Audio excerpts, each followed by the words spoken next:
아침 8시 반. 저는 지금 제 차를 몰고 회사로 향하고 있습니다. 집에서 회사까지는 고작 15분 거리죠. 창밖으로는 넓은 잔디밭과 단독주택들이 보이고 라디오에서는 경쾌한 음악이 흘러나옵니다. 신호등에 걸려 잠깐 멈춰서니 문득 3년 전 한국에서의 출퇴근이 떠오릅니다.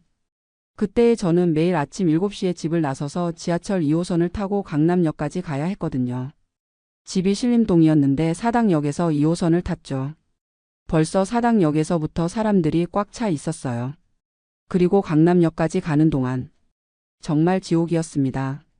지금 생각해보면 어떻게 그런 생활을 3년이나 버텼나 싶어요. 매일 아침마다 전쟁을 치르는 기분이었거든요. 사당역에서 2호선에 몸을 밀어넣고 방배역, 서초역을 거쳐 강남역까지. 그 짧은 구간인데도 40분이 넘게 걸렸어요. 왜냐하면 각 역마다 사람들이 계속 타니까 기차가 출발을 못하는 경우가 많았거든요.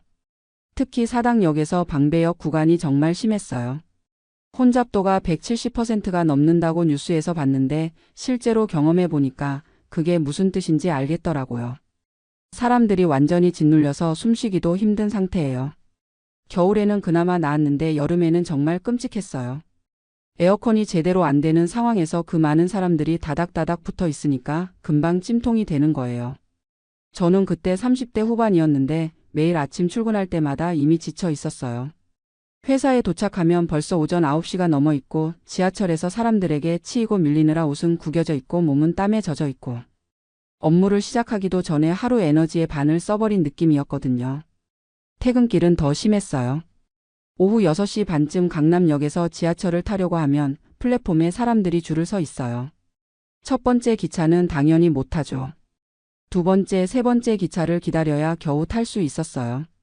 그마저도 문 앞에 서서 사람들이 밀어내는 대로 밀려 들어가야 했고요. 그런 생활을 하다 보니까 스트레스가 정말 심했어요. 집에 도착하면 벌써 오후 8시가 넘어 있고 저녁을 먹고 나면 9시. 개인적인 시간이라고는 거의 없었죠. 주말에도 피로가 풀리지 않아서 늘 쉬기만 했어요. 무엇보다 힘들었던 건 직장 분위기였어요. 한국 IT 회사의 전형적인 모습이었죠. 명목상으로는 오후 6시가 퇴근 시간이었지만 실제로는 아무도 6시에 퇴근하지 않았어요. 팀장님이 계속 앉아 계시니까 저희도 눈치를 봐야 했고 결국 8시, 9시까지 사무실에 앉아 있는 경우가 대부분이었어요. 야근이 열정이다라는 말도 안 되는 문화가 당연시되었거든요. 개발 업무는 사실 집중력이 가장 중요한데 피곤하고 스트레스 받은 상태에서 좋은 코드가 나올 리가 없잖아요. 하지만 그런 건 중요하지 않았어요. 늦게까지 남아있는 것 자체가 평가받는 기준이었으니까요. 어느 날 저녁 또 야근을 하고 집에 돌아가는 길이었어요. 지하철에서 한 외국인 관광객이 저한테 물어보더라고요. 영어로 이 시간에도 이렇게 많은 사람들이 지하철을 타나요? 라고요. 그때 오후 9시 반쯤이었는데 여전히 지하철은 꽉 차 있었거든요. 그 순간 정말 부끄러웠어요. 이게 정상적인 생활인가 싶더라고요. 다른 나라 사람들은 이 시간에 뭘 하고 있을까? 가족과 시간을 보내거나 취미 생활을 하거나. 그런 생각들이 들면서 갑자기 눈물이 날 것 같았어요. 그날 밤에 아내와 진지한 대화를 했어요. 아내도 똑같은 생각을 하고 있었거든요. 아내는 강남에서 마케팅 일을 하고 있었는데 역시 비슷한 상황이었어요. 우리 둘 다 30 후반인데 이렇게 살다가 인생이 끝나는 건 아닌가 하는 생각이 들었어요. 미국으로 이민을 가면 어떨까? 아내가 먼저 말을 꺼냈어요. 사실 저도 그런 생각을 하고 있었거든요. 저는 컴퓨터 공학과를 나왔고 삼성전자에서 5년, 네이버에서 3년 정도 개발자로 일했으니까 경력은 충분했어요. 영어도 어느 정도는 할 수 있었고요. 그날부터 본격적으로 이민을 준비하기 시작했어요. 먼저 토플 시험을 다시 받고 이력서를 영문으로 번역했어요. 그리고 링크드인에 프로필을 올리고 미국 회사들의 지원서를 넣기 시작했죠. 처음에는 답이 잘 안 왔어요. 아무래도 비자 스폰서십이 필요한 외국인을 고용하는 게 회사 입장에서는 부담이잖아요. 하지만 포기하지 않고 계속 지원했어요. 매일 밤 퇴근하고 와서 이력서를 수정하고 커버레터를 쓰고 온라인으로 면접을 보고. 그러던 중에 노스캐롤라이나주 샬럿에 있는 IT 회사에서 연락이 왔어요. 금융 시스템 개발하는 회사였는데 제 경험을 높게 평가해 주더라고요. 화상 면접을 몇 번 본 후에 정식으로 오퍼를 받았어요. H1B 비자를 스폰서해 준다고 했고요. 그때의 기쁨은 정말 말로 표현할 수 없었어요. 아내와 둘이 얼싸안고 울었던 기억이 나네요. 마침내 지옥 같은 서울 생활에서 벗어날 수 있다는 희망이 보였거든요. 하지만 준비 과정은 만만치 않았어요. 비자 서류 준비하고 집을 정리하고 이삿짐을 보내고 특히 한국에서의 마지막 몇 개월은 정말 바빴어요. 회사에서는 인수인계를 해야 했고 개인적으로는 이민 준비를 해야 했으니까요. 마지막 출근 날 사당역에서 2호선을 타면서 이제 정말 마지막이구나 하는 생각이 들었어요. 그동안 저를 괴롭혔던 그 지옥철을 다시는 타지 않아도 된다는 생각에 가슴이 벅찼어요. 2021년 9월 저희 부부는 미국 땅을 밟았어요. 샬럿 공항에 내렸을 때의 그 기분은 지금도 생생해요. 공항부터가 달랐거든요. 넓고 깨끗하고 사람들도 여유로워 보였어요. 회사에서 임시 숙소를 마련해 줬는데 거기서 한 달 정도 지내면서 집을 구했어요. 처음에는 시내 아파트를 알아봤는데 회사 동료가 교회 지역을 추천해 주더라고요. 샬럿 교회는 정말 살기 좋다고 조용하고 안전하고 집값도 상대적으로 저렴하다고 했어요. 반신반의하면서 교회 지역을 보러 갔는데 정말 충격이었어요. 넓은 잔디밭과 예쁜 단독주택들, 조용한 주택가 분위기. 마치 영화에서나 봤던 미국 중산층 동네가 현실로 다가온 거예요. 그 중에서도 저희가 선택한 동네는 회사에서 차로 15분 거리에 있는 작은 커뮤니티였어요. 2층짜리 단독주택의 앞뒤로 마당이 있고 차 2대를 댈 수 있는 게러지도 있었어요. 월 렌트비가 $2,000 정도였는데 한국에서 살던 반지하 원룸 전세금을 생각하면 정말 천국 같았어요. 무엇보다 놀라운 건 출퇴근이었어요. 집에서 회사까지 차로 딱 15분이에요. 신호등 몇 개만 지나면 되거든요. 아침에 8시 30분에 집을 나서면 8시 45분에 회사에 도착해요. 그것도 여유롭게 커피까지 마시면서요. 처음 며칠은 믿기지 않았어요. 이게 정말 출퇴근인가? 싶더라고요. 한국에서는 아침 7시에 나서서 9시에 겨우 도착했는데 여기서는 15분이면 끝이니까요. 회사 분위기도 완전히 달랐어요. 오전 9시에 출근해서 오후 5시 30분에 퇴근하는 게 당연한 거예요. 5시 30분이 되면 사무실이 텅 비어요. 모두들 집으로 돌아가서 가족과 시간을 보내거나 개인적인 일을 하는 거죠. 저도 처음에는 어색했어요. 한국에서의 습관 때문에 정말 5시 30분에 퇴근해도 되나? 하는 생각이 들었거든요. 하지만 매니저가 오히려 왜 아직도 사무실에 있냐고 물어보더라고요. 집에 가서 쉬어라라고요. 그렇게 퇴근해서 집에 도착하면 오후 6시예요. 아직 해가 환하게 떠 있고 하루가 아직 많이 남아있는 느낌이에요. 저녁을 먹고 나서도 시간이 충분하니까 산책을 하거나 책을 읽거나 영화를 보거나 정말 오랜만에 개인적인 시간이라는 걸 갖게 된 거예요. 특히 주말이 달랐어요. 한국에서는 주말에도 회사 일 생각하고 다음 주 야근 걱정하고 제대로 쉰 적이 없었거든요. 하지만 여기서는 정말 주말이 주말이에요. 금요일 오후 5시 30분에 퇴근하면 월요일 아침까지 일 생각을 안 해도 되거든요. 아내도 마찬가지였어요. 아내는 샬럿 다운타운에 있는 마케팅 회사에 취직했는데 집에서 차로 20분 거리예요. 아내도 이게 진짜 미국이구나 하면서 좋아했어요. 몇 개월 지나니까 몸과 마음이 완전히 달라졌어요. 우선 스트레스가 확연히 줄었어요. 아침에 일어나는 게 괴롭지 않아요. 여유롭게 아침을 먹고 커피를 마시고 차를 타고 출근하는 게 이렇게 평화로울 수가 있구나 싶었어요. 업무 효율성도 훨씬 좋아졌어요. 출근할 때 이미 지쳐있지 않으니까 오전부터 집중할 수 있거든요. 그리고 퇴근 시간이 정해져 있으니까 그 시간 안에 효율적으로 일하게 되더라고요. 한국에서처럼 어차피 야근할 거니까 하면서 대충 하는 일이 없어진 거죠. 건강도 많이 좋아졌어요. 규칙적인 생활을 하게 되니까 수면 패턴도 정상화되고 스트레스가 줄어드니까 소화도 잘 되고 아내와 저녁에 동네를 산책하는 것도 일상이 되었어요. 그런데 정말 놀라운 건 마음가짐의 변화였어요. 삶에 대한 태도가 완전히 달라진 거예요. 한국에서는 항상 언제까지 이런 생활을 해야 하나 하는 생각이 들었거든요. 미래에 대한 희망보다는 걱정이 더 많았어요. 하지만 여기서는 정말 삶을 즐길 수 있겠구나 하는 생각이 들어요. 일과 개인 생활의 균형이 잡히니까 여러 가지 일을 할 수 있게 되었거든요. 주말에는 골프를 배우기 시작했고 아내는 요가 클래스에 등록했어요. 이웃들과의 관계도 참 좋아요. 처음에는 언어 때문에 걱정했는데 생각보다 친절하고 따뜻하더라고요. 옆집 아저씨는 정원 가꾸는 걸 좋아하시는데 저한테도 조언을 많이 해주세요. 이 시기에는 이런 꽃을 심으면 좋다면서요. 작년 겨울에는 한국에 있는 대학 동창들과 화상통화를 한 적이 있어요. 그때 친구들이 여전히 그런 생활을 하고 있다는 걸 알고 정말 안타까웠어요. 여전히 지하철 2호선을 타고 출퇴근하고 야근하고 스트레스 받고. 한 친구가 요즘 지하철이 더 심해졌다면서 하소연하더라고요. 코로나 때문에 차량 운행을 줄여서 더 붐빈다고요.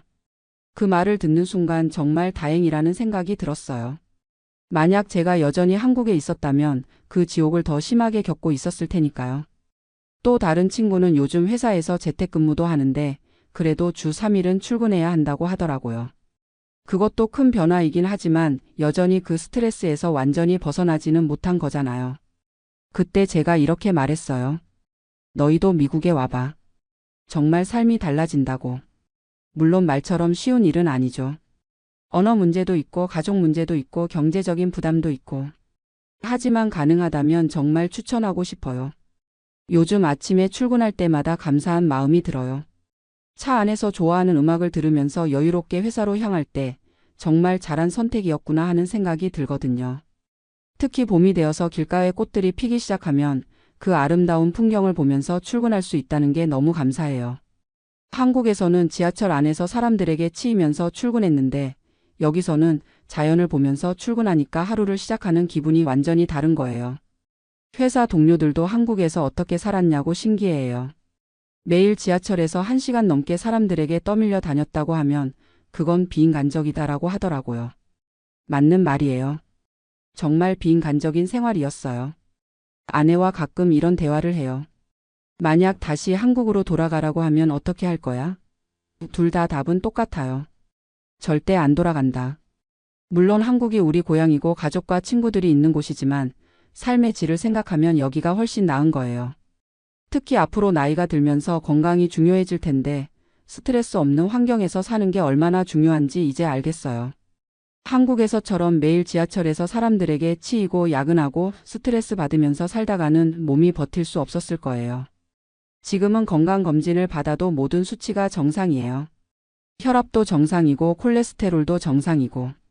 의사 선생님도 스트레스 레벨이 낮다고 하시더라고요. 한국에서는 항상 혈압이 높다고 지적받았는데 여기 와서는 완전히 정상화된 거예요. 요즘에는 새로운 취미를 찾는 재미도 있어요. 주말에 시간이 충분하니까 여러 가지를 시도해 볼 수 있거든요. 최근에는 하이킹을 시작했어요. 샬럿 근처에 아름다운 산들이 많아서 자연을 만끽하면서 운동할 수 있어요. 아내는 베이킹 클래스에 등록했어요. 평일 저녁에 시간이 있으니까 가능한 일이죠. 한국에서는 꿈도 꿀 수 없었던 일들이에요. 가끔 한국 뉴스를 보면 여전히 출퇴근 지옥에 대한 기사들이 나와요. 지하철 혼잡도 개선 방안, 대중교통 혼잡 완화 정책 같은 기사들을 보면 안타까우면서도 다행이라는 생각이 들어요. 물론 미국 생활이 모든 면에서 완벽한 건 아니에요. 의료비는 비싸고 한국 음식이 그립고 가족들과 멀리 떨어져 있다는 아쉬움도 있어요. 하지만 삶의 질이라는 측면에서는 비교할 수 없을 정도로 좋아졌어요. 특히 시간이라는 게 이렇게 소중한 건지 이제야 알겠어요. 한국에서는 매일 출퇴근으로 2시간 반을 허비했거든요. 그 시간이면 여기서는 얼마나 많은 일을 할 수 있는지. 정말 아까운 시간들이었어요. 지금 저는 매일 아침 감사한 마음으로 출근해요. 15분 만에 회사에 도착할 수 있다는 것, 출근길에 스트레스 받지 않는다는 것, 정시에 퇴근할 수 있다는 것. 이 모든 게 당연한 듯 보이지만 한국에서 겪었던 일들을 생각하면 정말 감사한 일들이에요. 앞으로도 이런 생활을 계속 이어갈 수 있을 거라는 생각에 마음이 평안해요. 나이가 들어도 스트레스 없이 건강하게 살 수 있을 것 같거든요. 이게 바로 제가 꿈꿔왔던 삶이에요. 임신 테스트기에 나타난 두 줄을 보는 순간 제 마음은 설렘으로 가득 찼습니다. 셋째였어요. 42살의 나이에 맞이하는 세 번째 아이. 남편에게 소식을 전했을 때 그의 얼굴에도 기쁨이 가득했어요. 정말 괜찮을까? 물론이지 여기선 셋째도 충분히 키울 수 있어. 미국 텍사스 달라스에 정착한 지 벌써 10년. 처음에는 낯설고 두려웠던 이곳이 이제는 제2의 고향이 되었습니다. 하지만 한국에 있는 동갑내기 친구들에게 셋째 임신 소식을 전했을 때 반응은 전혀 달랐어요. 미영아 정말? 셋째를? 와. 용감하다. 고등학교 때부터 절친이었던 수진이의 목소리에는 걱정이 가득했어요. 애 하나 키우는 것도 이렇게 힘든데 셋째라니. 교육비는 어떡하려고? 같은 또래 엄마들의 단체 카톡방은 금세 시끄러워졌습니다. 요즘 사교육비만 해도 첫째 혼자 월 100만 원 넘게 나가는데. 학원 3곳은 기본이고 영어 개인 과외까지 하면 월 150만 원은 좋기. 중학교 올라가면 더 심해져. 우리 애는 월 200만 원 넘게 나가. 친구들의 하소연을 들으며 저는 이곳 미국에서의 제 상황을 생각해 봤어요. 과연 정말 그렇게 다를까요? 현재 첫째 지은이는 초등학교 4학년, 둘째 민준이는 2학년이에요. 둘 다 동네 공립학교에 다니고 있고 별도로 내는 교육비는 거의 없어요. 미국 공립학교는 유치원부터 고등학교까지 완전 무상 교육이거든요. 물론 방과 후에 축구팀과 피아노 레슨을 하긴 하지만 이것도 한 달에 $120 정도예요. 한국 돈으로 치면 15만 원 정도? 친구들이 말하는 월 100만 원대 사교육비와는 천지 차이죠. 그런데 미영아, 거기서 애들 공부는 어떻게 시켜? 사교육 안 시키면 뒤처지지 않아? 수진이의 질문에 저는 잠깐 생각했어요. 정말 우리 아이들이 뒤처지고 있는 걸까요? 지은이는 학교에서 수학과 읽기에서 항상 상위권을 유지하고 있어요. 하지만 한국처럼 1등부터 꼴등까지 줄을 세우지 않아서 아이가 스트레스 받지 않아요. 대신 개별 발달 상황을 세세하게 체크해서 부족한 부분을 학교에서 보완해 줍니다. 민준이도 마찬가지예요. 읽기가 조금 늦다 싶으면 학교에서 별도 지원 프로그램을 제공해주고 무료로 전문 선생님이 1대1로 도와줘요. 사교육은 정말 안 시켜도 되나 봐? 친구들이 믿지 못하겠다는 듯 물었을 때 저는 확신에 차서 대답했어요. 진짜 안 해도 돼. 학교에서 다 해줘. 하지만 친구들의 반응은 여전히 회의적이었어요. 그래도 영어는 네이티브니까 괜찮겠지만 수학이나 과학은? 한국 애들 수준을 따라갈 수 있을까? 이런 질문들을 받으면서 저는 문득 10년 전 한국에서의 육아를 떠올렸어요. 당시 첫째 지은이가 한국에서 태어났을 때를 말이에요. 생후 18개월부터 영어 유치원에 보냈죠. 월 학비만 90만 원이었어요. 거기에 피아노, 미술, 체육 등등. 돌이켜보니 정말 미친 듯이 돈을 쏟아부었네요. 그때는 그게 당연한 줄 알았어요. 남들 다 하는데 우리만 안 할 순 없잖아. 주변 엄마들과 만나면 항상 교육 이야기였어요. 어느 학원이 좋다더라, 어느 선생님이 유명하다더라. 아이는 겨우 2살이었는데도 벌써 경쟁이 시작된 거죠.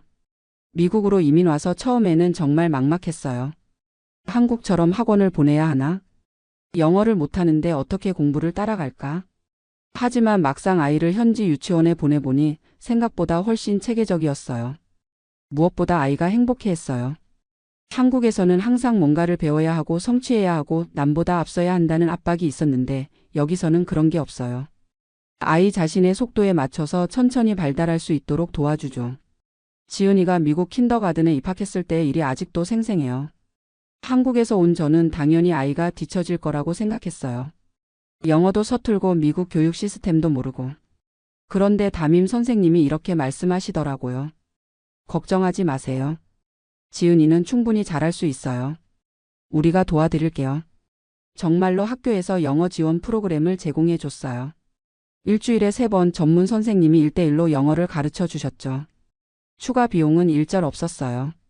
몇 달 지나니까 지은이가 영어로 책을 읽기 시작했어요.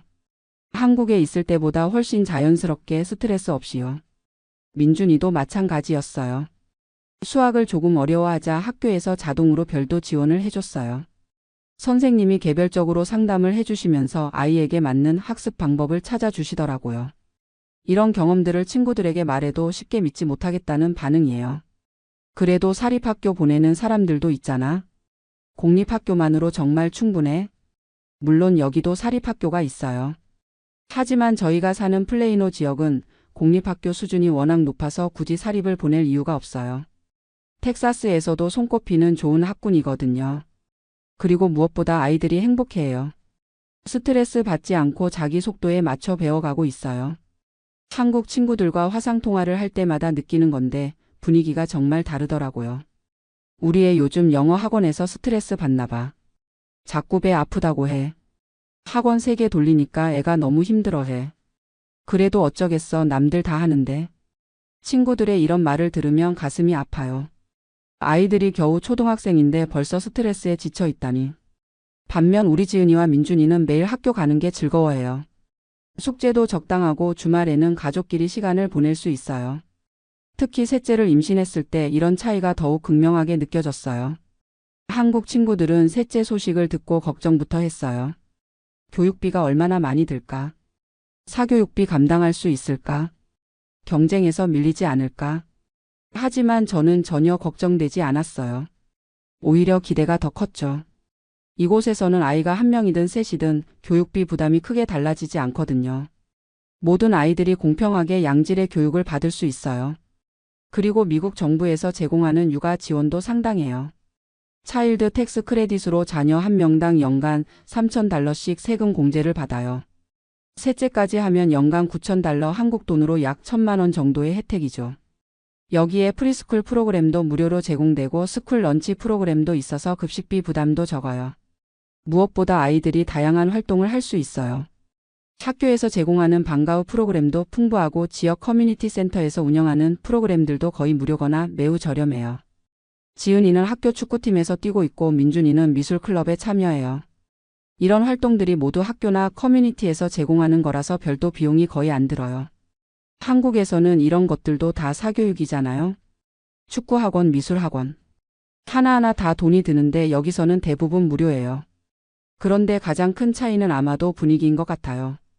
한국에 있는 친구들과 통화하면 항상 스트레스가 묻어나와요. 우리 애가 수학 진도를 못 따라가나 봐.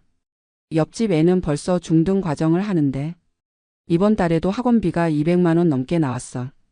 이런 이야기들이 일상이에요. 하지만 여기 미국에서는 그런 경쟁적인 분위기가 거의 없어요. 물론 아예 없다는 건 아니지만 한국만큼 치열하지는 않아요. 다른 엄마들과 만나서 교육 이야기를 해도 주로 아이가 어떤 걸 좋아하는지, 어떤 재능이 있는지에 대한 이야기예요. 남과 비교하거나 경쟁하는 분위기보다는 아이 개인의 발달과 행복에 더 집중하죠. 이런 환경에서 세 번째 아이를 키운다는 것이 전혀 부담스럽지 않아요. 오히려 더 여유롭게 육아를 즐길 수 있을 것 같아요. 작년에 잠깐 한국에 다녀왔을 때 일이 아직도 생생해요. 친구들과 만나서 카페에 앉아 있는데 옆 테이블에서 엄마들이 대화하는 소리가 들렸어요. 우리 애 영어 학원에서 레벨 테스트 결과가 나왔는데 수학은 어느 학원이 좋대? 논술도 시켜야 하나? 아이들은 겨우 초등학교 저학년인데 벌써 이런 이야기를 하고 있더라고요. 그때 정말 실감했어요. 아, 내가 이런 환경에서 벗어나서 정말 다행이구나. 미국으로 이민 와서 처음 몇 년은 정말 힘들었어요. 언어 장벽도 있었고 문화 차이도 컸고. 특히 아이 교육 문제로 많이 고민했었거든요. 내가 아이들에게 충분한 교육을 해주고 있나? 한국에 있었다면 더 많은 걸 배울 수 있었을 텐데. 이런 생각들이 계속 들었어요. 하지만 시간이 지나면서 깨달았어요. 더 많은 걸 배우는 것보다 중요한 건 아이가 행복하게 배우는 거라는 걸요. 지은이와 민준이를 보면 정말 즐겁게 학교에 다녀요. 새로운 걸 배우는 것을 좋아하고 친구들과 어울리는 것도 즐거워해요. 한국에 있을 때는 지은이가 유치원 가기 싫다고 자주 울었어요. 너무 많은 걸 배워야 하고 경쟁이 치열해서 스트레스를 받았던 것 같아요. 하지만 미국에 와서는 그런 일이 없어요. 물론 가끔 학교에서 힘든 일이 있을 수는 있지만 기본적으로는 학교 가는 걸 좋아해요. 이런 차이를 느끼면서 셋째 임신 소식이 더욱 기뻤어요. 이 아이도 형, 누나들처럼 스트레스 없이 행복하게 자랄 수 있을 거예요. 경쟁에 내몰리지 않고 자기 속도에 맞춰 천천히 성장할 수 있을 거고요. 그리고 경제적으로도 부담이 크지 않아요. 한국에서는 아이 하나당 월 100만 원씩 교육비가 든다고 하는데 여기서는 정말 그런 부담이 없어요. 물론 미국도 생활비는 만만치 않아요. 집가, 식비, 의료비 등등. 하지만 교육비만큼은 정말 부담이 적어요. 특히 공립학교 시스템이 워낙 잘 되어 있어서 사교육에 의존할 필요가 없어요. 한국 친구들이 가장 부러워하는 부분도 바로 이거예요. 거기는 사교육 안 시켜도 되니까 좋겠다. 우리는 안 시키면 애가 뒤처져서. 이런 말을 들을 때마다 정말 한국의 교육 현실이 안타까워져요. 물론 한국 교육의 장점도 많다는 걸 알아요. 기초 학력이 탄탄하고 열정적이고. 하지만 그 과정에서 아이들이 너무 많은 스트레스를 받는 것 같아요. 어린 나이부터 경쟁에 내몰리고 성적으로만 평가받고. 미국에서는 그런 게 훨씬 덜해요.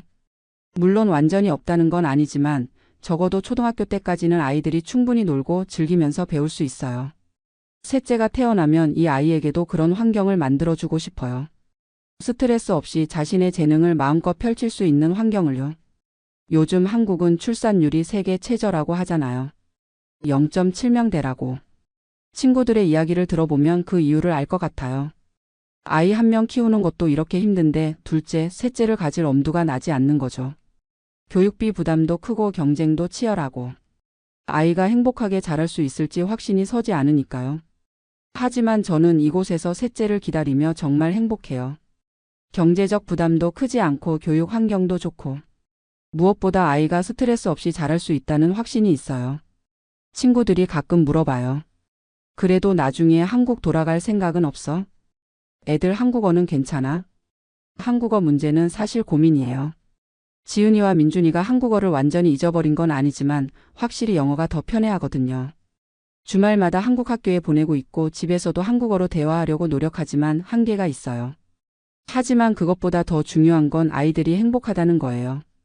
언어는 나중에라도 배울 수 있지만 어린 시절의 행복한 기억은 평생 가는 거니까요. 그리고 한국으로 돌아갈 생각은 솔직히 없어요. 적어도 아이들이 다 클 때까지는요. 이곳에서의 삶이 너무 만족스러워요. 아이들도 행복하고 저희 부부도 스트레스 없이 육아를 할 수 있고 특히 셋째를 기다리면서 더욱 확신하게 되었어요. 이곳에서 아이를 키우는 게 정말 현명한 선택이었다는 걸요. 한국에 있었다면 셋째는 엄두도 못 냈을 거예요. 교육비 부담도 그렇고 경쟁적인 환경도 그렇고. 하지만 이곳에서는 셋째도 충분히 잘 키울 수 있다는 확신이 있어요. 요즘 배가 점점 불러오면서 정말 기대가 커져요. 이 아이는 처음부터 이 좋은 환경에서 자랄 수 있을 테니까요. 형, 누나들처럼 스트레스 없이 자기 속도에 맞춰 성장하고 자신의 재능을 마음껏 펼칠 수 있을 거예요. 한국 친구들에게는 미안하지만 저는 정말 이곳으로 와서 잘했다고 생각해요. 아이들에게 이보다 더 좋은 환경을 만들어줄 수 있을까 싶을 정도로요. 물론 모든 게 완벽하지는 않아요. 이곳에도 나름의 어려움과 한계가 있죠. 하지만 적어도 아이들이 행복하게 자랄 수 있다는 것, 그리고 부모인 저희도 스트레스 없이 육아를 즐길 수 있다는 것만으로도 충분해요. 곧 태어날 셋째를 생각하면 가슴이 설레요.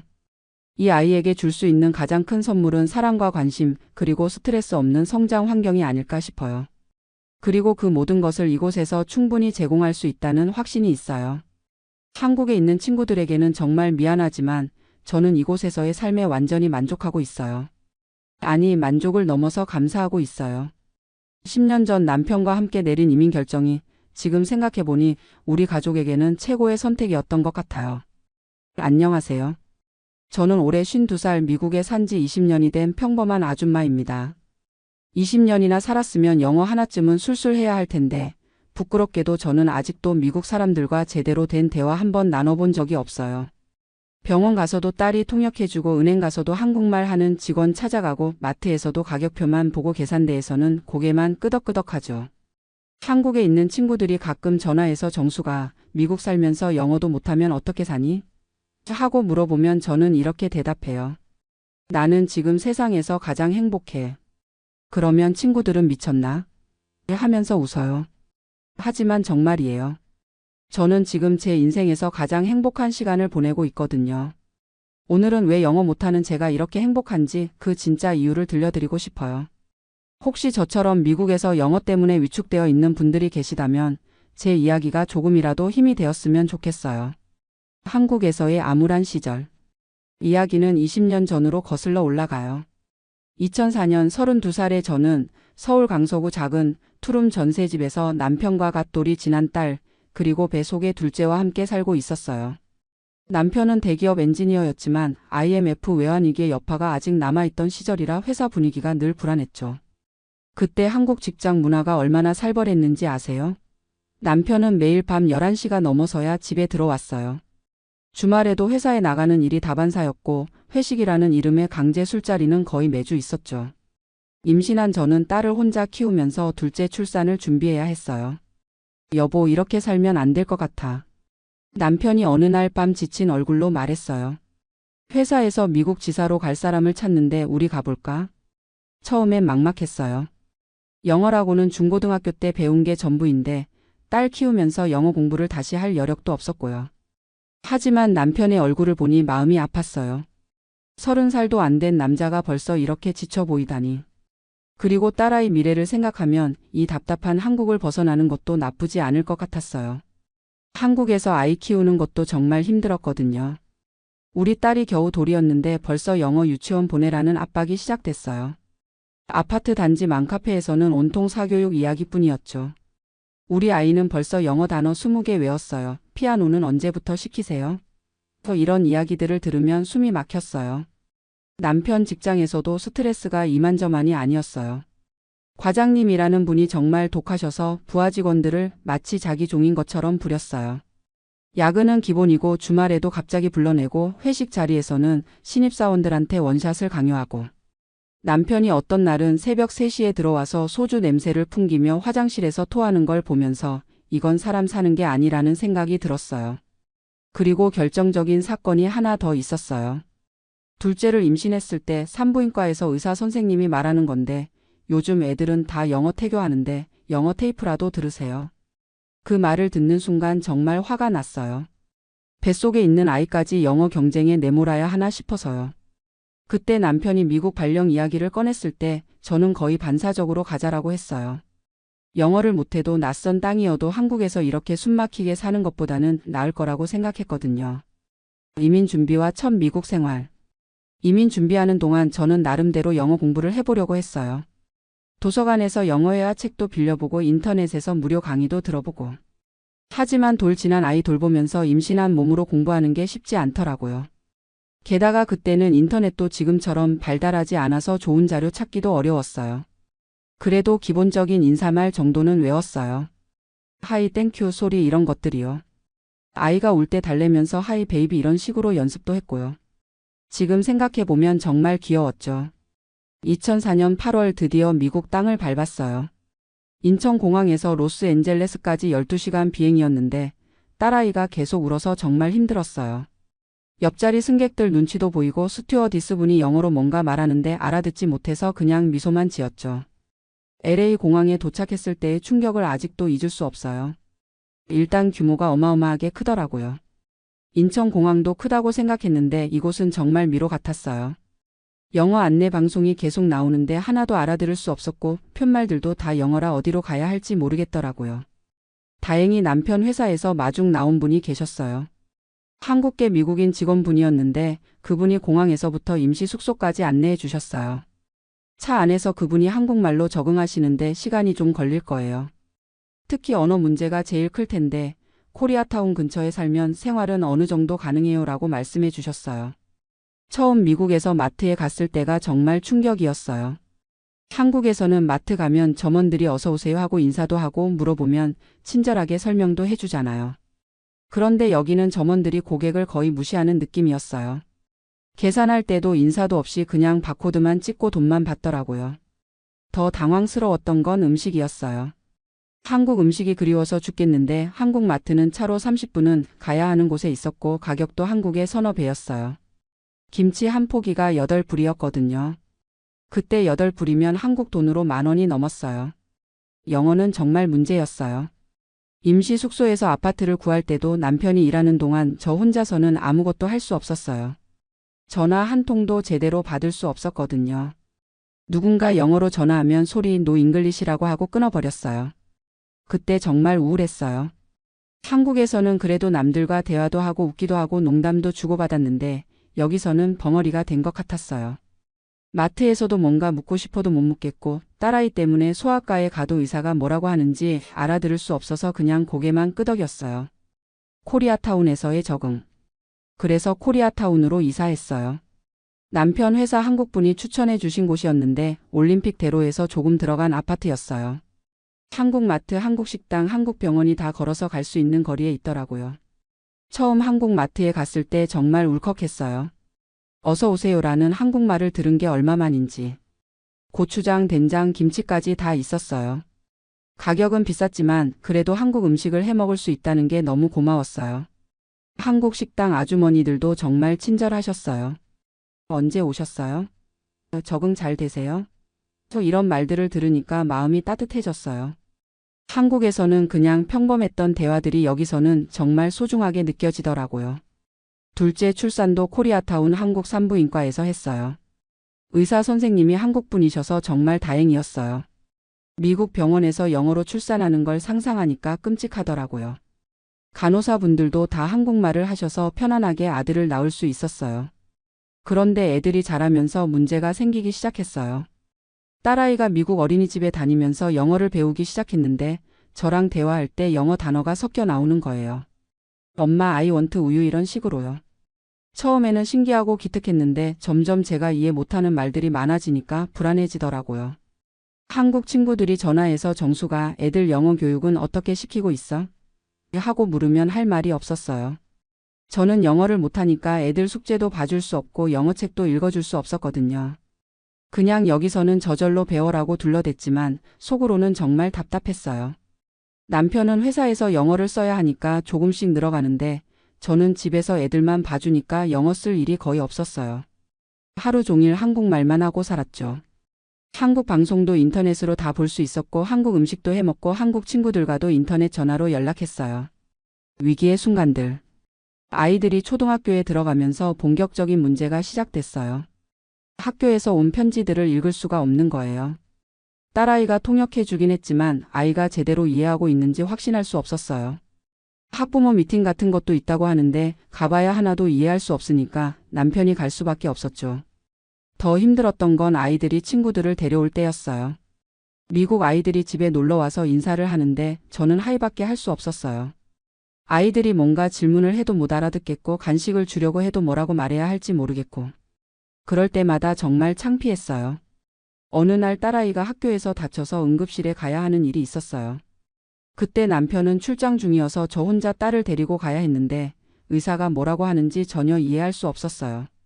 딸아이가 아픈데 엄마인 제가 상황을 제대로 파악하지 못한다는 게 정말 답답하고 미안했어요. 그때 정말 심각하게 영어 공부를 해야겠다고 생각했어요. ECL을 다니기 시작했는데 50 가까운 나이에 알파벳부터 다시 배우는 게 쉽지 않더라고요. 기억력도 예전 같지 않고 발음도 잘 안 되고 젊은 학생들 사이에 끼어서 수업을 받는 것도 부담스러웠어요. 몇 달 다녀봤지만 실력이 늘지 않았어요. 문법은 조금 이해했지만 실제로 말하는 건 여전히 어려웠어요. 선생님이 질문하면 머릿속으로는 대답을 생각해도 입으로는 나오지 않았어요. 결국 포기하고 말았죠. 한국 친구들한테 전화가 올 때마다 스트레스였어요. 정수가 미국 산지 몇 년 됐는데 영어는 어때? 이런 질문을 받으면 조금씩 늘고 있어라고 거짓말을 할 수밖에 없었어요. 사실은 전혀 늘지 않고 있었는데 말이에요. 가끔 혼자 있을 때면 이런 생각이 들었어요. 나는 왜 이렇게 무능할까? 다른 사람들은 다 영어를 배우는데 나만 못하나? 특히 한국에서 온 지 얼마 안 된 분들이 저보다 영어를 잘하는 걸 보면 정말 부끄러웠어요. 작은 깨달음의 시작. 그런데 어느 날 코리아타운에서 일하시는 한 아주머니와 이야기를 나누면서 생각이 바뀌기 시작했어요. 그분은 미국에 산 지 30년이 넘었는데도 영어를 거의 못하셨어요. 하지만 한국 식당을 운영하면서 가족들을 다 성공시키셨더라고요. 정숙 씨 영어 못한다고 사람이 죽나요? 저는 영어 못해도 애들 다 대학 보내고 집도 사고 행복하게 살고 있어요. 영어는 도구일 뿐이에요. 중요한 건 마음이에요. 그분 말씀을 듣고 뭔가 마음이 가벼워지는 기분이었어요. 그동안 영어 때문에 스스로를 너무 작게 만들고 있었던 게 아닌가 싶었어요. 그 무렵 딸아이가 중학생이 되면서 저에게 한 말이 있어요. 엄마가 영어 못해도 괜찮아. 대신 엄마는 세상에서 가장 맛있는 음식을 해주잖아. 그리고 엄마가 해주는 한국 음식 먹고 자란 덕분에 나는 다른 친구들과 달라. 그게 자랑스러워. 그 말을 듣는 순간 눈물이 났어요. 그동안 제가 영어 못하는 것만 생각하느라 제가 잘하는 것들은 보지 못했구나 싶었어요. 한국 식당에서의 새로운 시작. 아이들이 고등학생이 되면서 시간적 여유가 생겼어요. 그때 코리아타운 한국 식당에서 파트타임으로 일하게 됐어요. 처음에는 영어 못하는 제가 식당 일을 할 수 있을까 걱정했는데 사장님이 괜찮다. 한국 손님들이 더 많으니까라고 하시더라고요. 일해보니 정말 그렇더라고요. 한국 손님들은 물론이고 한국 음식을 좋아하는 다른 아시아계 손님들도 많이 오셨어요. 중국 분들, 일본 분들은 한국말로 인사하면 더 좋아하시더라고요. 가끔 미국 손님들이 오시면 처음에는 당황했어요. 하지만 신기한 건 몸짓과 손짓으로도 충분히 소통이 된다는 거였어요. 메뉴를 가리키고 매운 건지 물어볼 때는 입에 바람을 부는 신용을 하고 맛있다고 할 때는 엄지손가락을 치켜들고. 그러면 손님들이 웃으면서 이해해 주시더라고요. 어느 날 백인 할머니 한 분이 혼자 오셔서 김치찌개를 드시고 가시는데 나가면서 제 손을 잡고 땡큐, 베리 굿이라고 하시는 거예요. 영어는 몇 마디 안 했지만 그분의 표정을 보니 정말 맛있게 드셨다는 게 느껴졌어요. 그때 깨달았어요. 진짜 소통은 언어가 아니라 마음이구나. 식당에서 일하면서 만난 분들 중에 정말 멋진 분들이 많았어요. 이민 온 지 40년 됐는데도 영어는 서툴지만 자수성가에서 몇 개의 가게를 운영하시는 분도 계시고 영어는 못하지만 미국에서 태어난 손주들한테 한국 문화를 가르치시는 할머니도 계시고 그분들을 보면서 느꼈어요. 영어 잘하는 게 성공의 전부가 아니구나. 성실하게 살고 가족을 사랑하고 자기 일에 최선을 다하는 게 더 중요하구나. 가족과의 진짜 소통. 아이들이 대학생, 고등학생이 되면서 저와의 관계도 달라졌어요. 딸아이는 UCLA에 다니는데 가끔 집에 와서 대학 생활 이야기를 해줘요. 영어로 발표하고 토론하고 논문 쓰는 이야기들을 들으면 정말 자랑스러워요. 엄마, 나 오늘 한국 문화에 대해서 발표했어. 교수님이 너무 재미있다고 하시더라. 엄마가 해준 음식 이야기도 하고 엄마가 가르쳐준 한국 예절도 소개했어. 딸아이가 이런 이야기를 할 때마다 가슴이 뿌듯해요. 제가 영어는 못하지만 딸에게 한국의 정체성을 심어준 건 의미 있는 일이었구나 싶어요. 아들도 마찬가지예요. 고등학교에서 한국어 수업을 듣고 있는데 집에 와서 한국어 숙제를 물어봐요. 엄마, 이 문법이 맞아? 이럴 때 제가 도움을 줄 수 있어서 기뻐요. 영어는 못해도 한국어만큼은 제가 선생님이니까요. 남편과의 관계도 많이 좋아졌어요. 처음 이민 왔을 때는 남편이 영어를 빨리 배우라고 압박하기도 했거든요. 여보, 이렇게 계속 한국 사람들하고만 어울리면 안 돼. 영어 공부 좀 해야지. 이런 말을 들으면 스트레스를 받았어요. 하지만 지금은 남편도 이해해요. 여보가 행복하면 그걸로 된 거야. 영어 못해도 우리 가족 건강하게 지켜주고 맛있는 음식 해주고 애들 잘 키워주면 그게 최고지 뭐. 가족끼리 여행을 갈 때도 제가 영어를 못하는 건 전혀 문제가 안 돼요. 애들이 통역해주고 남편이 호텔 체크인하고 저는 그냥 따라다니면서 구경하고 사진 찍으면 돼요. 가족이 함께 있으면 그걸로 충분해요. 코리아타운, 나의 작은 세상. 지금 저희가 사는 코리아타운은 정말 신기한 곳이에요. 미국 땅에 있지만 한국보다 더 한국 같은 곳이랄까요? 아침에 일어나서 한국 마트에 가서 장을 보고 한국 식당에서 점심을 먹고 한국 미용실에서 머리를 하고 한국 병원에서 진료를 받을 수 있어요. 하루 종일 영어 한마디 안 해도 모든 일상생활이 가능하죠. 처음에는 이게 문제라고 생각했어요. 이러면 언제 영어를 배우지? 하면서 스스로를 탓하기도 했고요. 하지만 지금은 생각이 달라요. 이것도 하나의 삶의 방식이구나 하고 받아들이게 됐어요. 한국 마트에서 장을 볼 때가 가장 행복해요. 사장님이 어서 오세요. 오늘은 뭐 사러 오셨어요? 하고 인사해 주시고 새로 들어온 한국 상품들을 소개해 주시고 가끔은 고향 이야기도 나누고요.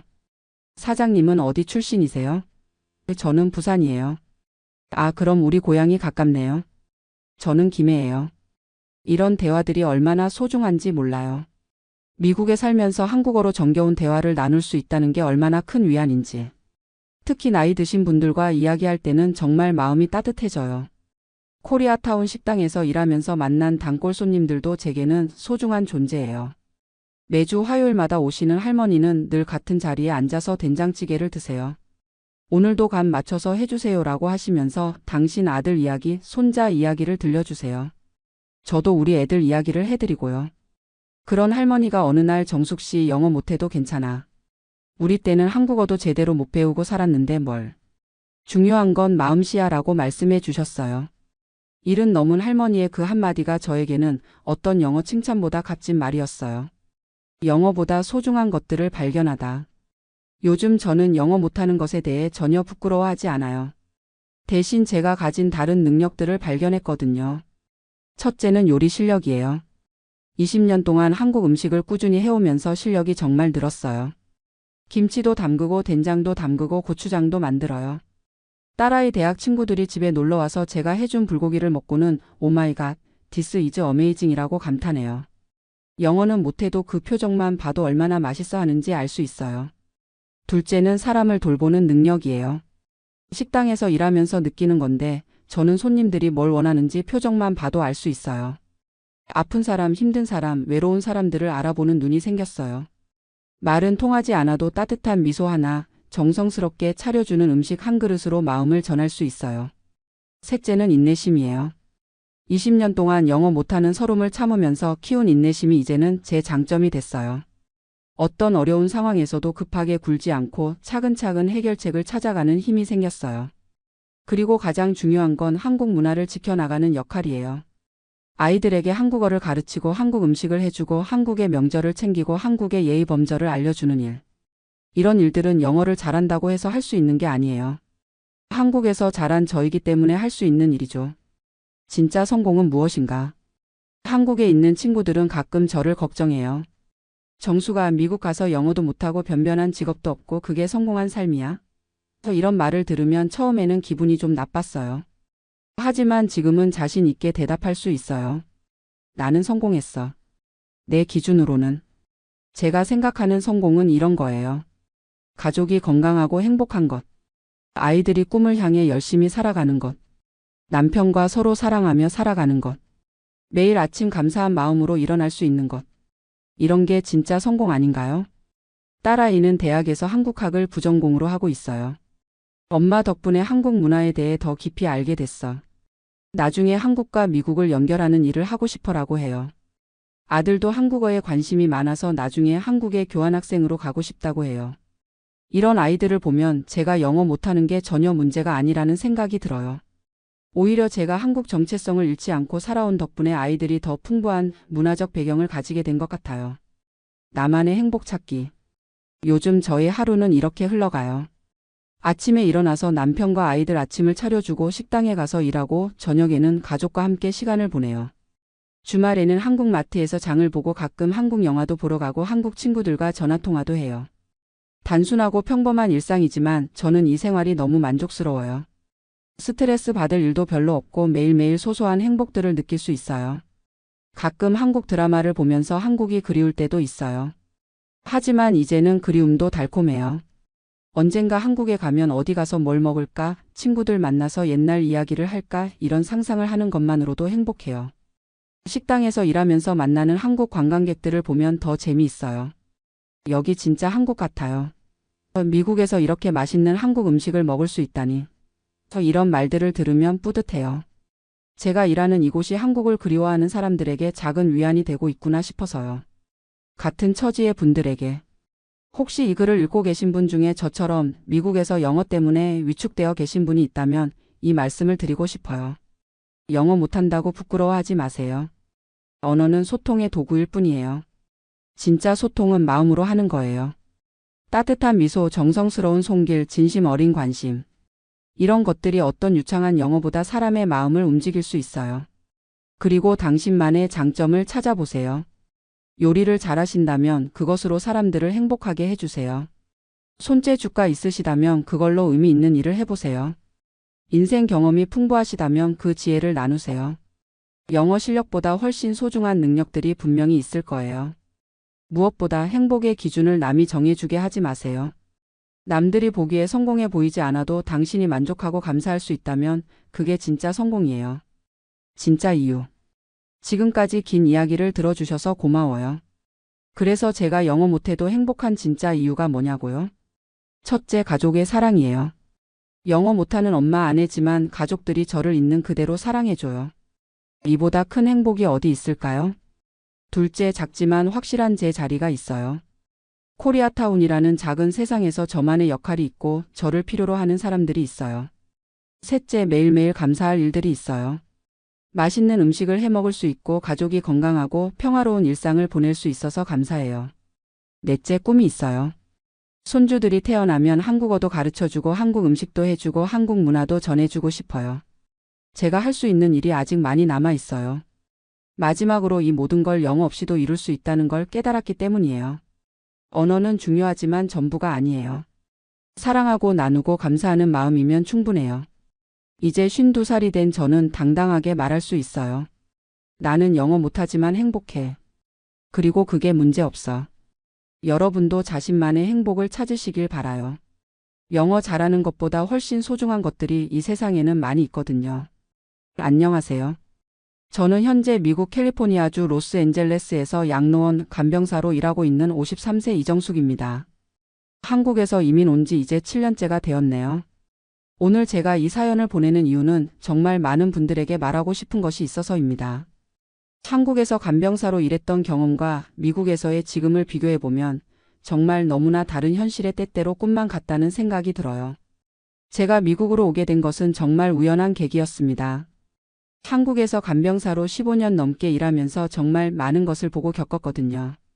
그때는 그냥 돈을 벌기 위해서 생계를 위해서 하는 일이라고만 생각했는데 미국에 와서 같은 일을 하다 보니 이게 정말 천지차이구나 하는 생각이 매일 듭니다. 지금 제가 일하는 곳은 로스앤젤레스 교회에 있는 한인 양로원입니다. 시간당 18달러를 받고 있어요. 한국 돈으로 하면 시간당 24,000원 정도 되겠네요. 하루 8시간씩 주 5일 근무하니까 한 달에 받는 돈이 세전 2,800달러 정도, 한국 돈으로 370만 원 정도 됩니다. 세금을 떼고 나면 실수령액이 2,300달러 정도, 한국 돈으로 300만 원 정도를 가져가죠. 처음 이 금액을 들었을 때는 솔직히 그렇게 많다는 생각이 안 들었어요. 한국에서도 간병사로 일하면 하루에 8만 원에서 10만 원 정도는 벌 수 있었거든요. 그런데 막상 일을 시작하고 나니까 이게 정말 다른 거더라고요. 단순히 돈의 문제가 아니라 일하는 환경, 대우받는 방식, 그리고 무엇보다 인간으로서 존중받는다는 느낌이 완전히 달랐습니다. 미국에 오기 전 제 인생을 간단히 말씀드리면 저는 부산에서 태어나 고등학교까지 마치고 일찍 결혼을 했어요. 남편은 자영업을 했는데 그다지 사업이 잘 되지 않았고 아이 둘을 키우면서 제가 돈을 벌어야 하는 상황이 되었죠. 처음에는 식당에서 일하거나 청소 일을 했는데 우연한 기회에 간병사 일을 알게 되었어요. 그때가 제 나이 36살 때였습니다. 간병사 일이 다른 일보다는 돈을 조금 더 준다고 해서 시작했는데 정말 만만한 일이 아니더라고요. 하지만 당시에는 선택의 여지가 없었어요. 아이들 학원비, 생활비, 집세까지 모든 것을 제가 책임져야 하는 상황이었으니까요. 그렇게 한국에서 15년 넘게 간병사로 일했습니다. 한국에서의 간병사 생활을 지금 생각해보면 정말 끔찍했다는 표현이 맞을 것 같아요. 물론 당시에는 그게 당연한 줄 알았죠. 하루 24시간 내내 환자 곁에 있어야 하고 그중에서 제대로 잘 수 있는 시간은 기껴야 서너 시간 정도였어요. 병실 한쪽 구석에 간이 침대를 놓고 자는데 환자가 조금이라도 움직이면 바로 깨어나야 하거든요. 특히 치매 환자들을 돌볼 때가 가장 힘들었어요. 밤에 잠을 안 자고 계속 돌아다니려고 하시거나 갑자기 화를 내시거나 때로는 폭력적으로 변하시기도 했죠. 그런 분들을 혼자서 감당해야 하는데 그때는 정말 미칠 것 같았어요. 그런데 가족들은 당연하다는 듯이 생각하시더라고요. 돈을 주고 고용했으니까 뭘 하든 다 해야 한다는 식이었어요. 한국에서는 간병사가 정말 온갖 일을 다 해야 했어요. 환자 씻기기, 기저귀 갈기, 식사 도움, 약 챙기기는 기본이고 청소, 빨래, 심지어 환자 가족들 식사 준비까지 해달라고 하는 경우도 많았어요. 그리고 환자가 병원에 입원해 있으면 의사나 간호사들과의 소통도 간병사가 다 해야 했죠. 보호자 역할까지 해야 하는 거예요. 그런데 정작 간병사에 대한 대우는 정말 형편없었어요. 환자 가족들은 간병사를 가정부나 파출부 정도로 생각하는 경우가 많았고 의료진들도 간병사를 거의 투명인간 취급하는 경우가 많았어요. 뭔가 문제가 생기면 무조건 간병사 탓부터 하고 칭찬은 한 번도 들어본 적이 없는 것 같아요. 급여도 정말 불안정했어요. 하루 8만 원에서 10만 원 정도 받는다고 했지만 이게 매일 일이 있는 것도 아니고요. 일주일에 사나흘 일하면 그나마 괜찮은 편이었어요. 한 달에 20일 정도 일한다고 치면 160만 원에서 200만 원 정도 벌 수 있었는데 여기서 간병사 협회비, 교통비 등등을 빼고 나면 실제로 손에 쥐는 돈은 그보다 적었죠. 그리고 한국에서는 간병사한테 정말 별의별 요구를 다 했어요. 밤늦게 갑자기 전화해서 내일 당장 와달라고 하거나 갑자기 일을 취소해서 하루 종일 기다렸는데 일이 없어지는 경우도 많았고요. 계약서 같은 것도 제대로 쓰지 않으니까 나중에 돈을 안 주거나 트러블이 생기는 경우도 있었어요. 특히 중국 교포 간병사들과의 경쟁도 심했어요. 중국 교포분들이 조금 더 싼 가격에 일하시니까 한국인 간병사들은 더 어려워지는 상황이었죠. 그렇다고 저희가 가격을 더 낮출 수도 없고 정말 답답한 상황이었어요. 가장 힘들었던 것은 간병사라는 직업에 대한 사회적 인식이었어요. 사람들이 간병사를 정말 낮은 직업으로 보더라고요. 마치 교육을 제대로 받지 못한 사람들이나 하는 일 정도로 생각하는 경우가 많았어요. 아이들한테도 엄마가 어떤 일을 하는지 자세히 말하기가 창피했을 정도였어요. 그런데 간병 일 자체는 정말 전문성이 필요한 일이거든요. 환자의 상태를 파악하고 응급 상황에 대처하고 의료진과 소통하고 환자의 심리적 안정도 도와야 하고요. 특히 치매나 중증 환자를 돌보는 것은 정말 많은 경험과 노하우가 필요한 일인데 이런 것들이 전혀 인정받지 못했어요. 제가 미국으로 오게 된 계기는 정말 우연이었어요. 큰아이가 대학생일 때 미국으로 교환학생을 갔다가 그쪽에서 계속 공부하고 싶다고 하더라고요. 그래서 아이를 도와주려고 몇 번 미국에 다녀왔는데 그때 우연히 알게 된 한인분이 미국에서도 간병사 일을 할 수 있다고 알려주셨어요. 처음에는 말도 안 된다고 생각했어요. 영어도 제대로 못하는데 미국에서 무슨 간병사 일을 하겠어요. 그런데 한인 양로원이나 한인들이 많이 사는 지역에서는 한국어를 할 수 있는 간병사가 정말 필요하다고 하더라고요. 그리고 미국에서는 간병사도 정식 직업으로 인정받고 제대로 된 급여와 혜택을 받는다고 했어요. 그때는 한국에서의 간병사 생활이 정말 힘들었던 시기였어요. 나이도 40 후반이 되다 보니 체력적으로도 버티기 어려웠고 환자들이나 가족들의 대우도 갈수록 더 심해지는 것 같았거든요. 그래서 정말 진지하게 미국 이민을 고려하기 시작했어요. 한국에서 마지막으로 돌본 환자분이 정말 잊을 수 없어요. 80대 치매 할머니셨는데 가족들이 정말 극성이었어요. 하루 24시간 내내 할머니 곁에 있으면서 모든 것을 다 기록해서 매일 보고하라고 하더라고요. 할머니가 몇 시에 화장실에 갔는지, 몇 시에 무엇을 드셨는지, 몇 시간 주무셨는지 모든 것을 다 적어야 했어요. 그런데 할머니 상태가 계속 안 좋아지니까 가족들은 그것까지 간병사 탓을 하더라고요.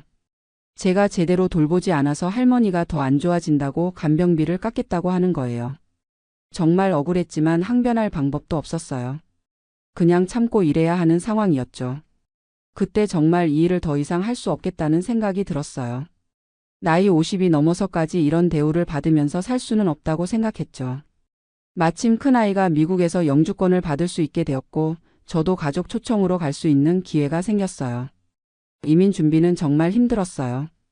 영어 공부도 해야 하고 서류 준비도 복잡하고 무엇보다 나이 50에 새로운 나라에서 다시 시작한다는 것이 두려웠거든요.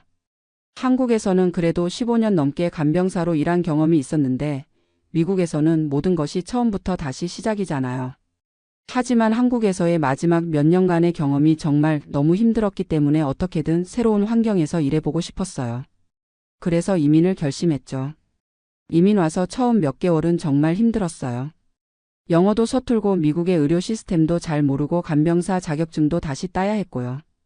미국에서는 간병사도 정식 교육을 받고 자격증을 취득해야 일할 수 있더라고요.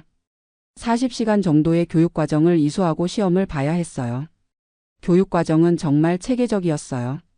환자 돌보는 방법, 응급처치, 감염 예방, 환자의 권리, 간병사의 권리와 의무 등등을 정말 자세히 배웠어요.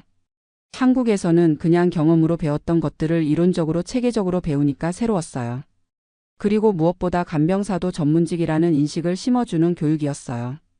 자격증을 따고 나서 첫 직장을 구할 때도 한국과는 완전히 달랐어요. 제대로 된 면접을 보고 계약서를 쓰고 급여와 근무 조건을 명확히 정했어요. 시간당 $16부터 시작했는데 경험이 쌓이면서 지금은 $18까지 올랐어요. 무엇보다 놀라웠던 것은 근무 환경이었어요. 제가 일하는 양로원은 한 명의 간병사가 담당하는 환자가 최대 5명이에요. 한국에서는 혼자서 한 명의 환자를 24시간 내내 돌봐야 했는데 여기서는 여러 명의 간병사가 교대로 일하면서 여러 환자를 돌보는 시스템이에요. 그리고 간병사의 업무 범위가 명확해요. 환자의 개인 위생 돕기, 식사 도움, 운동 보조, 정서적 지원 등이 주요 업무고 의료 행위는 절대 하면 안 돼요. 청소나 빨래 같은 것도 별도의 직원이 담당하고요. 한국에서처럼 간병사가 온갖 자비를 다 할 필요가 없어요. 근무 시간도 정확해요. 오전 8시부터 오후 4시까지가 제 근무 시간인데 시간이 되면 다음 교대 직원에게 인수인계하고 바로 퇴근할 수 있어요. 한국에서처럼 보호자가 늦게 와서 몇 시간씩 기다릴 필요도 없고 갑자기 연장 근무를 요구받는 일도 없어요. 무엇보다 간병사에 대한 대우가 완전히 달라요. 의료진들도 간병사를 팀의 일원으로 대해주고 환자나 가족들도 정중하게 대해주세요. 간병사의 의견도 존중해주고 환자 상태에 대한 정보 공유도 체계적으로 이루어져요. 여기서는 환자의 권리만큼이나 간병사의 권리도 보호받아요. 환자나 가족이 간병사에게 부당한 요구를 하거나 무례하게 대하면 시설에서 바로 개입해요. 한국에서는 참고 넘어가야 했던 일들이 여기서는 절대 용납되지 않아요. 급여도 정확하게 나와요. 매주 목요일마다 페이체크를 받는데 근무한 시간만큼 정확히 계산되어 나와요. 오버타임이 있으면 시간당 27달러를 받고요. 한국에서처럼 돈을 안 주거나 늦게 주는 일은 절대 없어요. 건강보험 혜택도 정말 좋아요. 회사에서 건강보험료의 80%를 지원해주고 치과 치료나 안과 검진도 보험으로 받을 수 있어요.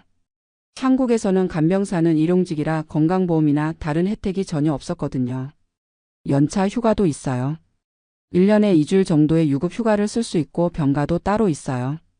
한국에서는 아파도 일을 쉴 수 없었는데 여기서는 당연히 쉬라고 해요. 제가 돌보는 환자분들을 보면 한국과 미국의 노인 복지 차이가 정말 크다는 것을 느껴요. 여기 양로원에 계신 분들은 대부분 메디케어나 메디케이드 혜택을 받으세요. 정부에서 양로원 비용을 지원해 주니까 경제적 부담 없이 전문적인 케어를 받을 수 있어요. 시설도 정말 좋아요. 개인 화장실이 있는 1인실이 기본이고 공용 공간도 넓고 깨끗해요. 매일 액티비티 프로그램이 있어서 환자분들이 지루하지 않게 생활할 수 있고 물리치료사, 작업치료사, 사회복지사 등 전문 인력이 상주해 있어요. 식사도 영양사가 짜는 메뉴로 균형 잡힌 식사를 제공해요. 한국 음식을 원하시는 분들을 위해 한식 메뉴도 있고요. 한국에서 봤던 양로원들과는 정말 비교가 안 돼요. 가족들의 면회도 자유로워요. 정해진 면회 시간이 있긴 하지만 크게 제약이 없고 가족들이 와서 함께 시간을 보내는 것을 적극 권장해요. 한국에서는 가족들이 간병비 부담 때문에 자주 오지 못하는 경우가 많았는데 여기서는 그런 걱정이 없으니까 가족들이 자주 찾아와요. 의료 서비스도 체계적이에요.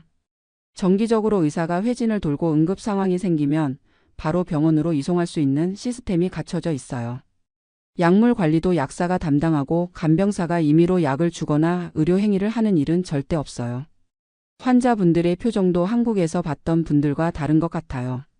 물론 치매나 다른 질병 때문에 힘들어 하시는 것은 같지만 전반적으로 더 평안해 보이세요. 아마 가족들의 경제적 부담이나 스트레스가 덜하니까 환자분들도 덜 불안해 하시는 것 같아요. 제가 한국에서 일할 때는 환자분들이 가족들에게 미안해 하시는 경우가 정말 많았어요. 간병비 때문에 가족들이 경제적으로 힘들어하는 것을 아시니까 빨리 죽고 싶다고 말씀하시는 분들도 계셨거든요. 정말 마음이 아팠어요. 그런데 여기서는 그런 분들을 거의 못 봤어요. 물론 자신의 상황을 안타까워하시긴 하지만 가족들에게 경제적 부담을 주고 있다는 죄책감은 훨씬 적으신 것 같아요. 정부에서 비용을 지원해 주니까 가능한 일이죠. 동료 간병사들과의 관계도 정말 좋아요. 한국에서는 간병사들끼리도 경쟁이 심해서 서로 견제하는 경우가 많았는데 여기서는 정말 팀워크가 좋아요. 서로 도와주고 정보도 공유하고 힘든 일이 있으면 함께 상의해요. 특히 한국에서 온 간병사들이 꽤 많은데 다들 비슷한 경험을 해서 그런지 서로 정말 잘 도와줘요. 영어가 서툰 분들은 다른 분들이 도와주고 새로운 분들에게는 일하는 방법을 자세히 알려주고요. 노조도 있어요. 간병사들의 권익을 보호하는 노조가 있어서 회사와 협상도 하고 부당한 대우를 받으면 도움을 받을 수 있어요. 한국에서는 상상도 못했던 일이에요. 지금 생각해보면 미국으로 온 것이 제 인생 최고의 선택이었던 것 같아요. 물론 언어나 문화적 차이 때문에 힘든 점도 있지만 전반적으로는 한국에서보다 훨씬 나은 삶을 살고 있어요. 경제적으로도 훨씬 안정되었어요. 한국에서는 일이 있을 때만 돈을 벌 수 있었는데 여기서는 정규직으로 일하니까 매달 일정한 수입이 있어요. 건강보험이나 은퇴연금도 있고요. 나이 60이 넘으면 소셜 시큐리티도 받을 수 있어서 노후 걱정도 훨씬 덜해요. 무엇보다 간병사라는 직업에 대한 자부심을 갖게 되었어요. 한국에서는 정말 창피한 직업이라고 생각했는데 여기서는 정말 중요하고 의미 있는 일이라는 인정을 받아요. 환자분들과 가족들이 정말 고마워하시고 동료들과 상사들도 제 일을 인정해줘요. 한국에 계신 간병사분들을 생각하면 정말 안타까워요. 그분들도 충분히 전문성 있고 중요한 일을 하고 계신데 제대로 된 대우를 못 받고 있거든요. 한국도 간병사에 대한 인식이 바뀌고 제도적 지원이 늘어났으면 좋겠어요. 요즘 한국에서도 간병비 부담을 줄이려는 정책들이 나오고 있다고 들었는데 정말 늦었지만 다행이라고 생각해요. 간병이 개인이나 가족의 책임이 아니라 사회가 함께 책임져야 할 일이라는 인식이 필요해요. 제가 지금 미국에서 경험하고 있는 것처럼 간병사도 전문직으로 인정받고 제대로 된 급여와 혜택을 받아야 해요. 그래야 질 좋은 간병 서비스도 제공할 수 있고 환자분들도 더 나은 케어를 받을 수 있거든요. 지금 저는 정말 만족스러운 삶을 살고 있어요. 일에 대한 자부심도 있고 경제적으로도 안정되어 있고 무엇보다 인간으로서 존중받으며 살고 있어요. 한국에서는 꿈도 꿀 수 없었던 일이에요. 아직도 기억에 남는 일이 있어요. 지난해 크리스마스 때였는데 제가 돌보던 할머니 한 분이 갑자기 제 손을 잡으시면서 정수가 고맙다라고 말씀하시는 거예요. 그런데 그 말을 한국어로 하신 거예요. 그 할머니는 평소에 영어만 쓰시는 분이었는데 저를 위해서 한국어로 감사 인사를 해주신 거였어요. 그 순간 정말 눈물이 났어요. 한국에서 15년 넘게 간병사로 일하면서 환자분이나 가족분들로부터 진심 어린 감사 인사를 받아본 적이 거의 없었거든요. 대부분 당연하다는 듯이 여겼고 조금이라도 마음에 안 들면 불평만 했었죠. 그런데 여기서는 정말 작은 것에도 고마워해요.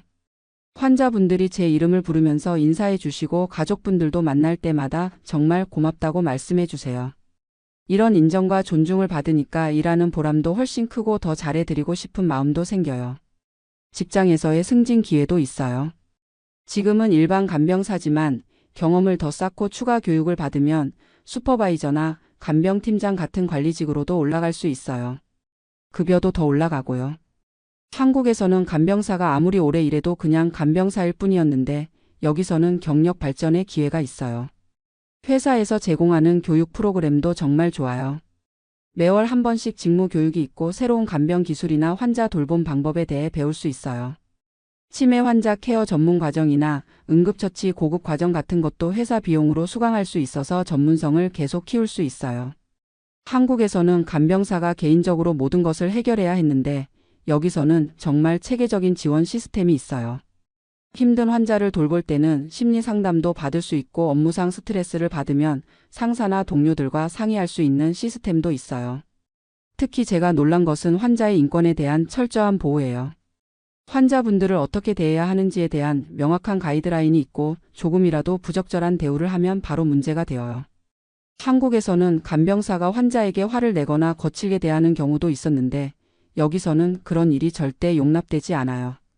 환자분들의 사생활도 철저히 보호받아요.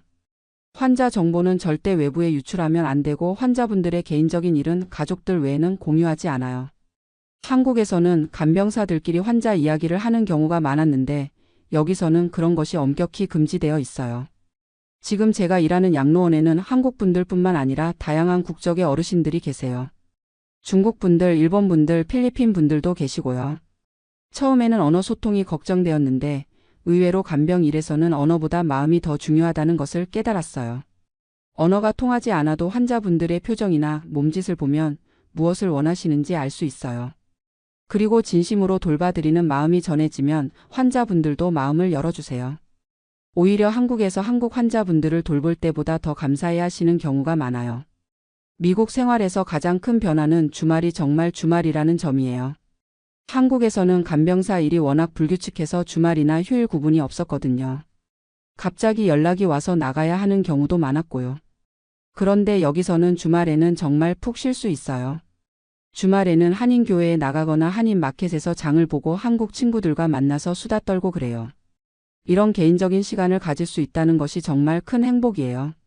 한국에서는 항상 다음 일 걱정, 돈 걱정으로 마음 편히 쉰 적이 거의 없었거든요. 경제적 여유도 많이 생겼어요. 한국에서는 그날그날 벌어서 생활하는 수준이었는데 여기서는 매달 일정한 수입이 있으니까 계획적으로 돈을 쓸 수 있어요. 저축도 하고 가끔 여행도 가고 한국에 있는 가족들한테 용돈도 보낼 수 있어요. 건강관리도 훨씬 좋아졌어요. 회사에서 제공하는 건강보험으로 정기검진도 받고 치과치료도 받아요. 한국에서는 아파도 돈이 없어서 병원 가기를 미루는 경우가 많았는데 여기서는 그런 걱정 없이 건강관리를 할 수 있어요. 미국 의료 시스템의 장점도 많이 느꼈어요. 정기 검진을 통해 질병을 조기에 발견하고 예방하는 시스템이 정말 잘 되어 있어요. 한국에서는 아픈 다음에 병원 가는 경우가 많았는데 여기서는 아프기 전에 미리 관리하는 개념이에요. 물론 아직도 아쉬운 점들은 있어요. 언어 문제가 가장 큰 어려움이에요. 간단한 업무 소통은 문제 없지만 복잡한 상황이나 감정적인 대화를 할 때는 아직 부족함을 느껴요. 그래서 꾸준히 영어 공부를 하고 있어요. 한국 음식이 그리운 것도 있고요. 다행히 한인 마켓에서 한국 식재료를 살 수 있고 한인 식당들도 많아서 그나마 괜찮지만 집에서 먹던 그 맛을 내기는 쉽지 않아요. 가족들과 떨어져 있는 것도 아쉬워요. 한국에 있는 둘째 아이와 부모님이 그리울 때가 많아요. 요즘은 화상통화로 자주 연락하지만 직접 만나지 못하는 아쉬움은 여전해요. 그래도 전반적으로는 정말 만족해요. 무엇보다 미래에 대한 불안감이 많이 줄었어요. 한국에서는 나이 들면 어떻게 살지, 아프면 어떻게 할지 항상 걱정이었는데 여기서는 사회보장 제도가 잘 되어 있어서 그런 걱정이 훨씬 덜해요. 소셜 시큐리티나 메디케어 같은 제도를 보면서 정말 미국이라는 나라가 개인의 기본적인 삶을 보장해 주려고 노력한다는 것을 느껴요. 물론 완벽하지는 않지만 한국보다는 훨씬 체계적이고 포괄적이에요. 제가 지금 돌보고 있는 환자분 중에 한국에서 오신 할아버지가 한 분 계세요. 그분이 가끔 한국 이야기를 해주시는데 한국에서는 나 같은 늙은이가 이런 대우 받기 어려웠을 텐데 미국 와서 복 받았다고 말씀하세요. 정말 공감이 되는 말씀이에요. 한국도 지금 많이 변하고 있다고 들어요. 간병에 대한 국가 지원이 늘어나고 간병사의 처우 개선에 대한 논의도 활발하다고 하더라고요. 정말 다행이라고 생각해요. 더 이상 간병이 개인이나 가족만의 책임이 아니라 사회 전체가 함께 해결해야 할 문제라는 인식이 확산되고 있는 것 같아요. 하지만 아직도 갈 길이 멀어 보여요. 제가 미국에서 경험하고 있는 것처럼 간병사가 전문직으로 인정받고 정당한 대우를 받으려면 제도적, 문화적 변화가 더 많이 필요할 것 같아요. 제 개인적으로는 정말 미국으로 와서 잘했다는 생각이 들어요. 물론 한국을 떠나는 것이 쉬운 결정은 아니었지만 지금의 삶을 생각하면 정말 잘한 선택이었어요. 나이 50에 새로 시작하는 것이 두렵기도 했지만 용기 내서 도전한 덕분에 더 나은 삶을 살게 되었어요. 앞으로의 계획은 여기서 계속 간병사로 일하면서 더 전문성을 키우는 거예요. 치매 케어 전문가나 호스피스 케어 전문가 같은 추가 자격도 취득하고 싶어요. 그리고 언젠가는 한국에서 온 어르신들을 전문적으로 돌보는 한인 양로원에서 관리자로 일해보고 싶기도 해요. 은퇴 후에는 한국과 미국을 오가면서 살 생각이에요. 미국에서 받는 소셜 시큐리티로도 한국에서 여유롭게 살 수 있을 것 같고 건강보험도 여기서 유지할 수 있거든요. 두 나라의 장점을 모두 누리면서 살 수 있을 것 같아요. 한국에 계신 간병사 분들께 하고 싶은 말은 여러분들이 하고 계신 일이 정말 중요하고 가치 있는 일이라는 거예요. 비록 지금은 제대로 된 인정을 받지 못하고 있지만 분명히 시간이 지나면 상황이 좋아질 거라고 믿어요. 그리고 만약 기회가 된다면 해외에서 일하는 것도 고려해 보시라고 말씀드리고 싶어요. 특히 미국이나 캐나다 같은 나라에서는 간병사에 대한 수요가 정말 많고 처우도 훨씬 좋거든요. 물론 언어나 문화적 어려움은 있지만 그것을 극복할 만한 가치가 있다고 생각해요. 저처럼 나이가 많아도 새로운 도전을 할 수 있어요. 처음엔 두렵고 힘들겠지만 포기하지 않고 꾸준히 노력하면 분명 더 나은 미래를 만들 수 있을 거예요. 마지막으로 제가 이런 기회를 갖게 해준 미국이라는 나라에 정말 감사해요. 나이 50에 온 이민자를 받아주고 새로운 기회를 주고 인간으로서 존중해주는 이 사회에 진심으로 고마워요. 앞으로도 열심히 일하면서 이 사회에 기여하고 싶어요. 지금 이 순간도 제가 돌보는 환자분들이 편안히 쉬고 계신 모습을 보면서 정말 의미 있는 일을 하고 있다는 보람을 느껴요. 한국에서는 느낄 수 없었던 직업적 자부심과 인간적 존중을 받으며 살 수 있다는 것이 정말 큰 행복이에요. 미국으로 와서 제 인생이 완전히 바뀌었어요. 그리고 이 변화가 정말 긍정적이었다고 확신해요. 앞으로도 여기서 열심히 살면서 더 나은 미래를 만들어가고 싶어요.